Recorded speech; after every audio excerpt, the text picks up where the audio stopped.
podcast is brought to you by winsold.com, Canada's largest 3D tour company. You're listening to the Not So Black and White Real Estate Podcast with your hosts, Sir Colin Campbell and Gary A. McGowan. Good day, good day, good day. It's your host, Sir Colin Campbell, here with Gary A. McGowan, and you're tuned into the Not So Black and White Real Estate Podcast. We're on site right now at the Buzz Conference. Yes, the Buzz Conference in Toronto, one of the largest real estate conference. You can hear the buzz, you can see the buzz, you can feel the buzz. And in the seat right now, it's a juggernaut in the real estate industry, an icon in the real estate industry, Richard Silva. Yeah, well, when you say icon, when you say juggernaut, whatever, it just means you're older. That's the reality. That's pretty amazing. And you led off this morning at the conference, and you mentioned how many years you've been in the business. Do you want to share that for all of our listeners? 43. I think I'm going on my 44th. I'm working towards 50, and then I get a reduction in my membership fees. So I just found out that's a real thing. Yeah, we've got some work ahead of us. Yeah. If I can stand up still, Yeah. I'll go and take my 50-year pin. That's impressive. So 50 years, 43 years in the industry. Yep. You have gone through the market on so many levels. Yeah. People are complaining, oh, the market is this, the market is that. Yeah. Yes, there's no market will ever be the exact same, but you've seen flavors of it, and I'm sure you can recognize the patterns. Exactly. So I would ask that you tell us a little bit about that. You know what? I'm one of these people who buys with my heart, not my head. Okay. So I don't do all the permutations and commutations of the financing, the mortgage. If I can afford it and I like it and it means something to me and it means something to my family and my friends, I'll go ahead and buy it. I'm not going to sit around and wait. A friend of mine said to me the other day, if you wait until November, or it was like, and that was about 7 or 8 months, wait until November, there's a big sale going on. I went, I'm 73 years old. I'm not waiting 6 months for a sale. It's get on with your life. Decide you want. A house should be the place you walk into. You fall madly in love with it. You're happy to be there. It makes you feel good. And waiting to do something until the market might be a little bit different. Think more of family. Think more of what you're going to do with the property. Excellent. So tell us a little bit about your current position, and I know you specialize in luxury real estate, but being a prominent agent in the Toronto area, tell us a little bit about what you're doing at this moment. Well, now there's a team of 5 of us, including one who's a photographer, videographer. Basically, we have been doing a lot of sales, mostly a lot of them in the high end. Downtown Toronto is high end, whether you like it or not. Yeah. Even the little shack, 1.4, 1.3, and it goes up from there. Just sold a couple of houses at 2.5, and it goes higher and higher and higher, 6, 7. And there is a market, and it's interesting working with those people as well and getting to know them. And I work for Sotheby's International Realty Canada, which is it's really good to work with because they focus a lot on networking, either within the company, finding the right agent in the right area in the Toronto or the Golden Horseshoe, or people moving from the States. A lot of people.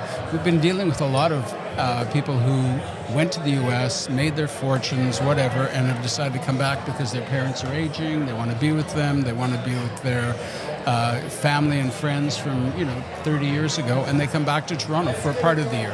Most of the time, they miss winter. Yeah. Is that right? Yeah, I'm a big Canadians winter. Yeah, I'm a big one in missing winter. Every chance I get, I miss winter. Yeah, exactly. I like that. I like how you said that. Yeah. I'd love to learn a little bit about how the client's mindset has changed, or maybe hasn't changed over your career.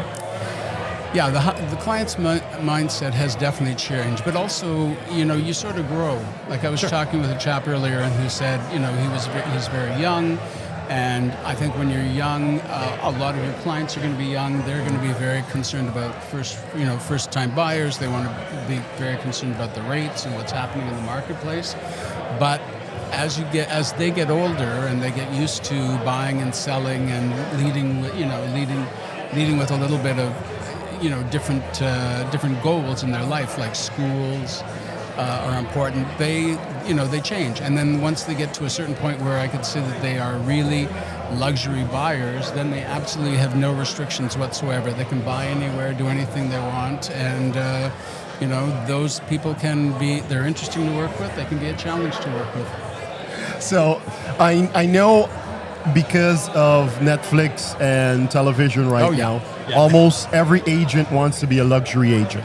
Yeah. Right? They're seeing Sell and Sunset and so on now. They think they can do it. Yeah. Which is great. So it's something to aspire to.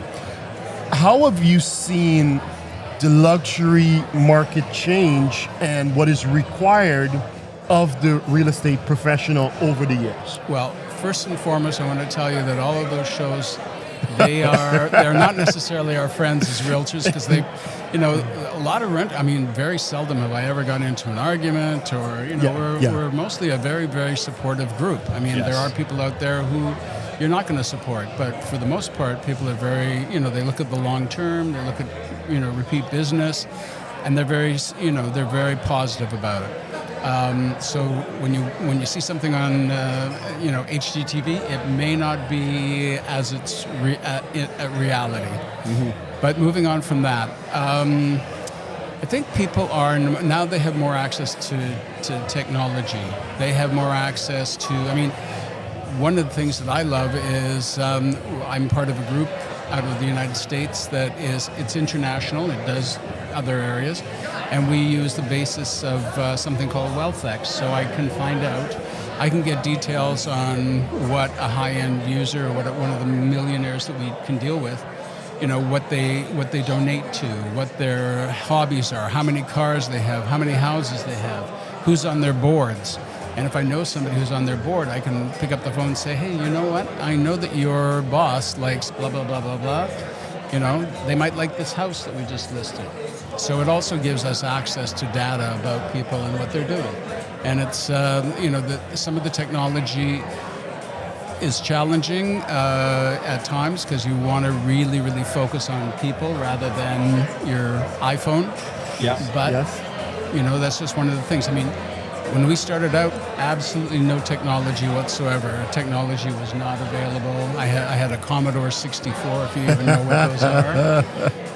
And one of the first Macs with a floppy disk, and I created a CRM with my nephew, and it was before they had the box sets of CRMs that are proliferating through the industry. Yeah. But the days have changed. We used to use, Gestetner. I don't know if you know what a Gestetner is. It's a not a photocopier, but a printer. Yes. Yeah, carbon paper. We use that in school. Carbon paper too? Yeah. So in those days, we had to do 6 copies. They had to be carbon paper. And if you did not have a copy with a wet signature that the buyer had signed and the seller had signed, it was not acceptable. Exactly. Yeah, exactly. So you had to make sure that you had to go back and forth and back and forth. Now we can be. I just finished a few months in Puerto Vallarta, Mexico, and I worked like crazy from Monday through Friday, and took Saturday, Sunday off, and went to the beach on those days. But the other days I was working remotely, and one of the terrible, COVID was a terrible experience for all of us to go through. However, people are now more accepting if you work digitally, work remotely. So, like today, we're all working remotely. We're here, we're learning, but we're also having the face-to-face, which is still very, very important. So, in someone who's experienced so many ups and downs and changes in the industry, with the introduction of AI, where do you see the industry going? Listen, I love AI. I do. I think it's a great tool, but it's a tool. Yeah. And anything like that is going to give me a little bit more time in my day, I'm really happy with. I think you're going to see it change. I think you're going to see that agents. I use Box Brownie. I think you've interviewed them. Yeah. And I'm an early adopter of Box Brownie. I've probably been using them for about 7 or 8 years, and ever since the company opened. Yes. And I just thought, I do put a disclaimer on my photos that they have been digitally enhanced. Of course. And I think you're going to have to do that with our, with the blurbs that we do and all the content digitally enhanced by AI. Yes. The fun part is if you want to really have a good time, write something in chat and put it into Chat GPT and say, give me this content as if Donald Duck was saying it. Yes. Give me this contact as if somebody famous, was saying it, and it would, Ed Sullivan or whoever. Yes. I mean, I don't know if you remember. Oh, sure we do. Sure we do. Or one of the Beatles. Yeah. If they were going to do a song, and it's amazing what it comes up with. Well, what I like about it is some will argue is taking creativity away from creators or the creative type and book writers and article writers and everything. Okay, perhaps, yes. But it also is allowing for new creative to have, just like you had described there, right? Well, I think you remember the printing press when they brought that in? Of course, that's my dad's background, The printing press, when they brought that in, I think all the people who were scribes were out of work, but they found other jobs that facilitated. Maybe they started working in the printing room. And those things always happen. One of the things I like about AI in general is I use also a format called Studio. I don't know if you've ever seen Studio. No, I'll have to look it up. STUDEO.com. Okay. And or StudioHQ.com, I think it is. Anyways, you can throw your photos into a mix. Onto their website, and it creates content based on the photos. No way. Get out of here. Yeah. We got to wrap this up. And Yes, we got to search for that. We got to search for StudioHQ.com. And the presentation today we did on something called Beautiful AI. Excellent. Which is presentation software. So I'm really good at the content. I have no problem with the content, but I'll spend hours getting it Finding to look the right. right. Yes. Getting it to like look myself. right. And this one just takes it, does it. And it saves me that time.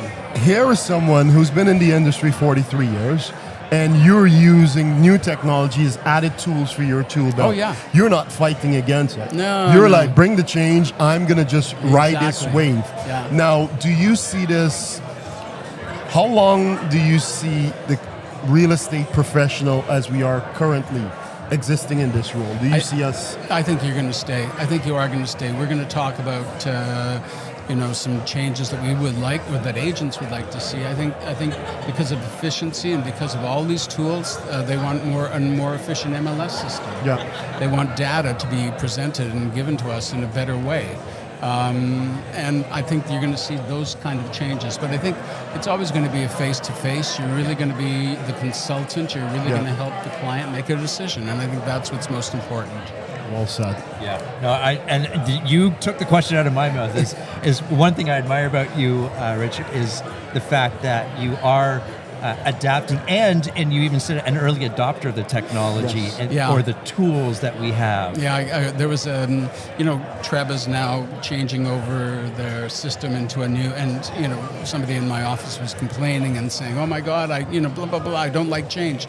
I said to him right off the bat, and I just you get to 73 and you lose that filter. Yes. So I said to him right away, I said, if you don't like change, this is the wrong business. Beautiful. Yeah. This is the wrong business. And I think it was Darwin that says, it's the stronger survive, but I think it's more the ones who are quick to adopt. Oh yeah. That will survive. Yeah, and see the benefits. That's exactly it. And being so flexible in any industry allows you to ride the wave and be ahead of it. I just look at it, if there's something out there that is going to help me be more efficient and have more time to spend with my family, with my friends, my partner, all of those things, I'm going to take them. I'm going to use them. I like it. Well, it's interesting because one of the talks I do is about being an early adopter. We are entrepreneurs at heart, right? And I'd love to get your little soundbite, if you will, on why it's so important for successful entrepreneurs to be early adopters. Here's the story that I'll tell you. Yeah, so excellent. I was one years ago, probably back, I don't know, it's got to be 15 years ago. I was one of the test people for DocuSign. Okay. Yeah. Okay. And I was working with DocuSign, and I just thought it would be wonderful, blah, blah, blah. Wonderful if agents could use this. It took us a long time. We had to change the act that was started in 2001. Yes. And we had to bring it up to the 2020s. And another good thing about COVID is all of a sudden lawyers would use it. That's why everybody's talking about Bitcoin and buying with Bitcoin. Same thing. It's going to be agents. Probably will move towards it. However, at the end of the day, if the deal gets closed by a lawyer, you can wait another 10 or 15 years before they're going to even convert. Right. You know, lawyers, as slow as realtors are, lawyers are slower. That's it. That's it. But That's we a love them. soundbite. Yeah. I always use this line when I meet a good realtor that I really like, and I mean it wholeheartedly. The lawyer that we used for many years to close our properties, he was the father I never wanted because he always said, "No, you can't do that. No, you can't do this. No, you can't do that." Very good. You always very want to good. be yes, you can, and you figure out a way of doing it. That's all. Exactly. Well, my friend, I've admired you from afar. I'm so happy we've had this opportunity now to sit down in person. Yes. And how do people, if people want to get a hold of you, how's Sure. that? R Silver at Sotheby's Realty.ca, or go on our website, which is called Torontoism. Beautiful. There you have it. There you have it. The juggernaut. We had a Miamiism, who's owned by a friend of mine, Torontoism, owned by me. We have friends in Oregon. They're not exactly sure what to call theirs. We knew we'd get there. I love it. There you have it, my friends. A little insight to Richard Silver. That's Colin Campbell. Potty mouth. Yeah, I love it. I'm Gary McGowan, and we'll see everybody on the next episode. And goodbye for now. Bye. We hope you enjoyed this episode. Make sure to click the subscribe button so new episodes will automatically be downloaded to your device. Please help us reach more people by leaving a rating and a review on your podcast player of choice. Now go make it an amazing day for somebody.